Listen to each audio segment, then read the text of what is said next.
Deep in the heart of a land forgotten by maps, there was a forest that stretched forever. Its trees were ancient, their twisted limbs reaching toward the sky as though they wanted to pluck the stars from it. Few dared to enter the never-ending forest, for it was said that once you crossed its threshold, you would never find your way out. But Lila had no choice.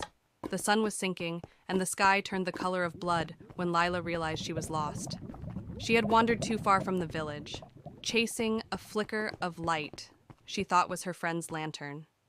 Now, her heart pounded in her chest as the shadows deepened around her. She turned and ran, the whispers of the trees growing louder, like voices calling her name. Lila, Lila. No matter which direction she chose, the trees seemed to close in tighter, their roots tangling around her feet as if trying to keep her. She screamed, but her voice was swallowed by the thick, eerie silence that hung in the air. There was no path, no end. Panting, she stopped, her legs trembling. The light was gone. Her friend was gone. Lila collapsed by a towering oak, her breath hitching as the realization settled in. She was alone. As tears welled in her eyes, she heard a soft rustling behind her. She turned slowly, her heart racing, expecting to see another trick of the forest.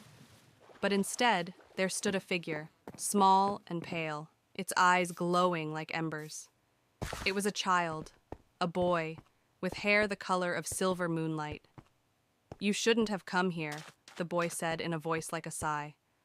"I didn't mean to," Lila whispered, wiping her tears. "I just want to go home." The boy tilted his head, as if considering her words. "No one leaves the never-ending forest, but there is a way, if you're brave enough to find it." Lila's heart fluttered with hope.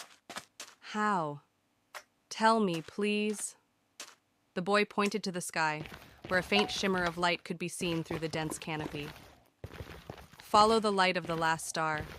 It will guide you, but be warned. Time here is not like out there.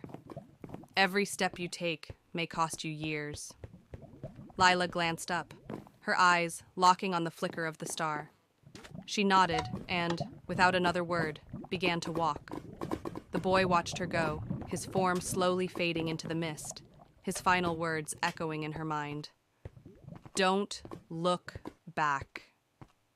And so, Lila walked, never knowing whether she'd been walking for hours or lifetimes, her only guide a distant star that grew ever fainter with each step. But she didn't stop. Not once. For in the never-ending forest, the only way forward was through the unknown.